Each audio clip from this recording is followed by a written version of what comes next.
السلام علیکم دوستو، خوفناک کہانیوں کے اس سفر میں آپ کا خوش آمدید ہے۔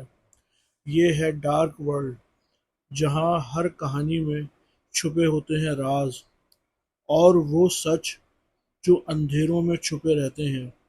اگر آپ تیار ہیں تو چلیے چلتے ہیں اس دنیا میں جہاں ہر سانس کے ساتھ محسوس ہوتا ہے خوف۔ کہتے ہیں گھر میں وقت کے ساتھ یادیں بس جاتی ہیں، لیکن کچھ یادیں مہمان نہیں، مستقل رہائشی بن جاتی ہیں۔ یہ کہانی ہے ایک بوڑھی عورت کی جو کئی سال تنہا رہ رہی تھی۔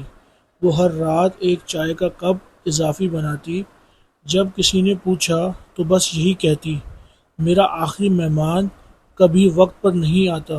ایک دن وہ مہمان آ ہی گیا اور اگلے دن دروازہ بند تھا، لیکن کمرے میں صرف 2 کپ چائے اور ایک خالی جھولا تھا۔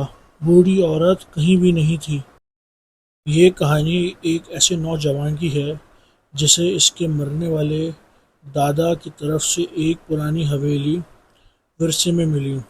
اس حویلی کے متعلق پورے گاؤں میں خوفناک افواہیں تھیں، مگر نوجوان نام تھا ریحان۔ انہیں صرف پرانی باتیں سمجھ کر نظر انداز کرتا رہا۔ ریحان شہر میں پلا بڑھا تھا، اس لیے یہ سب کچھ صرف ایک موقع تھا، ایک نئی زندگی شروع کرنے کا۔ اس نے فیصلہ کیا کہ حویلی میں پہنچ کر ایک دعوت رکھے گا تاکہ گاؤں کے لوگوں سے میل ملاپ ہو سکے۔ دعوت کی رات وہ انتہائی پرجوش تھا۔ حویلی میں لائٹس تو نہیں تھی، مگر اس نے جنریٹر لگایا۔ در و دیوار پر وقت کی چھاپ تھی، لیکن ماحول میں کچھ عجیب سی اداسی بھی چھپی ہوئی تھی، جیسے دیواریں خود کچھ کہنا چاہتی ہوں۔ دعوت میں تقریباً 20 لوگ آئے، سب نے کھانا کھایا، ہنسی مذاق کیا اور پھر رات گہری ہوتے ہی رخصت ہونے لگے۔ ریحان نے سب کو دروازے تک چھوڑا۔ جب وہ آخری مہمان کو الوداع کہہ رہا تھا واپس پلٹا تو اسے عجیب سا سکوت محسوس ہوا، ایسا سکوت جیسے حویلی سانس روک چکی ہو۔ ریحان نے لائٹس بند کی اور سونے کے لیے کمرے میں چلا گیا، مگر اچانک اسے نیچے سے کسی کے چلنے کی آواز سنائی دی۔ فرش پر قدموں کی دھیمی چاپ۔ وہ نیچے اترا اور دیکھا کہ صحن کی مٹیلی زمین پر گیلے قدموں کے نشان بنے ہوئے تھے، جیسے کوئی ابھی ابھی باہر سے اندر آیا ہو۔ ریحان نے ساری حویلی چیک کی، کوئی نہیں تھا۔ اس نے خود کو تسلی دی کہ شاید کسی مہمان کے جوتے گیلی مٹی سے بھرے تھے۔ وہ واپس اوپر آ گیا، لیکن ہر رات یہی منظر دہراتا، گیلے قدموں کے نشان، دروازے کا آہستہ کھلنا اور کسی کے سانس لینے کی آوازیں۔ پھر ایک رات ریحان کو نیند میں ایک خواب آیا۔ خواب میں وہ خود کو اسی صحن میں کھڑا دیکھتا ہے اور سامنے سارے مہمان کھڑے ہیں، مگر ان کے چہرے سفید، آنکھیں خالی اور آوازیں گونجدار۔ تو وہ سب ایک ساتھ بولتے ہیں، تم آخری مہمان ہو، اب ہماری باری ہے جانے کی۔ ریحان کی آنکھ کھل گئی، اس کا سانس پھولا ہوا تھا، پسینہ اس کی پیشانی سے ٹپک رہا تھا۔ اگلے دن ایک پرانا نوکر حویلی آیا جو کئی سال پہلے وہاں کام کرتا تھا۔ جب ریحان نے اسے پہچانا اور کہا کہ وہ یہاں رہنے آیا ہے تو نوکر کا چہرہ سفید پڑ گیا۔ اس نے کہا، بیٹا تم کیسے زندہ ہو سکتے ہو؟ تم تو اس حادثے میں مر گئے تھے جس میں تمہارے والدین کی موت ہوئی تھی۔ تمہاری روح یہاں بند ہے، ہم تو صرف تمہیں آزاد کرنے آئے تھے۔ ریحان نے آئینے میں جھانکا اور وہاں اس کا عکس نہیں تھا۔ تب اسے احساس ہوا وہ خود زندہ نہیں تھا، وہ آخری مہمان نہیں تھا، بلکہ وہی روح تھا جسے باقی سب آزاد کرنے آئے تھے۔ چلتے ہیں آج کی دوسری کہانی کی طرف۔ آئینہ صرف عکس دکھاتا ہے، مگر اگر آئینہ کچھ اور بھی دیکھنے لگے تو۔ یہ کہانی ہے حسنہ کی، جو اپنے شوہر کی وفات کے بعد اکیلی رہ گئی تھی۔ اکثر اسے لگتا آئینے میں کوئی اور بھی ہے، مگر وہ صرف خود کو تسلی دیتی رہی ایک رات اس نے آئینے میں کچھ ایسا دیکھا جو کمرے میں تھا ہی نہیں، ایک سایہ جو اس کے پیچھے کھڑا تھا۔ جب پلٹ کر دیکھا کچھ نہ تھا وہاں، لیکن جب دوبارہ آئینے کی طرف دیکھا وہ سایہ اب آئینے سے باہر نکل رہا تھا۔ اگلی صبح حسنہ کا دروازہ اندر سے بند تھا، مگر آئینے پر خراشوں سے ایک جملہ لکھا تھا: میں اب صرف عکس نہیں، حقیقت ہوں۔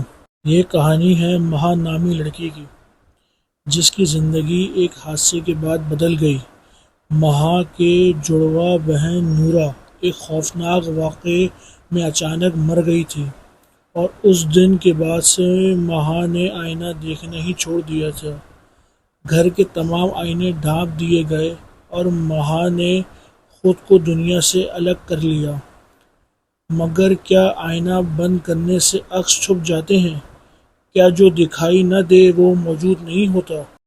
مہا اور نورا ہمیشہ ایک جیسی نظر آتی تھیں، دونوں ایک دوسرے کی پرچھائی تھیں۔ ایک دن دونوں بہنیں اپنے کمرے میں کھیل رہی تھیں۔ مہا نے کہا، کبھی سوچا ہے اگر آئینے کا عکس زندہ ہو جائے تو؟ نورا ہنس کر بولی، تو پھر شاید وہ اصلی ہم بن جائیں اور ہم عکس۔ اسی رات بجلی گئی اور کمرے میں رکھے بڑے آئینے سے ایک چیخ کی آواز آئی۔ جب مہا نے پلٹ کر دیکھا تو نورا زمین پر گری ہوئی تھی، مردہ۔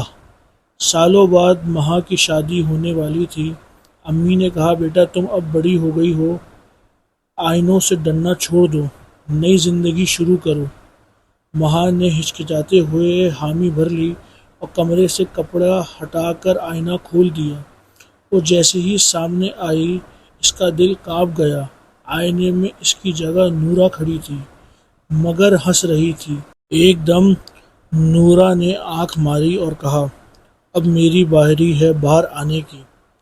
مہا پیچھے ہٹنے لگی، مگر اس کی ٹانگیں جیسے زمین سے چپک گئی ہوں۔ آئینہ چمکنے لگا اور نورا کی آواز گونجنے لگی، میں کب سے انتظار کر رہی ہوں، ایک بار بس ہاتھ بڑھا دو۔ مہا نے خوف سے کانپتے ہوئے ہاتھ بڑھایا۔ جیسے ہی اس کی انگلی نے آئینے کو چھوا، آئینہ ماں میں بدل گیا اور نورا نے اس کا ہاتھ پکڑ کر اندر کھینچ لیا۔ اگلے دن سب نے مہا کو دیکھا، وہ خوش تھی، مسکرا رہی تھی، آئینے کے سامنے کھڑی تھی، تیار ہو رہی تھی۔ کسی کو شک نہیں ہوا کہ وہ مہا نہیں، نورا ہے، اور اصلی مہا وہ آج بھی آئینے کے اندر قید ہے، بغیر آواز کے مدد کی پکار کرتی ہوئی۔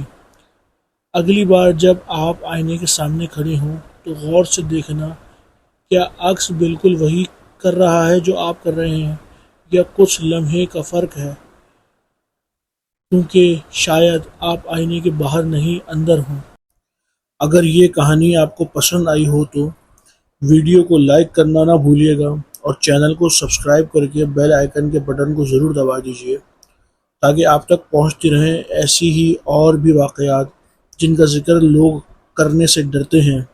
ملتے ہیں اگلے اندھیرے میں ایک اور کہانی کے ساتھ۔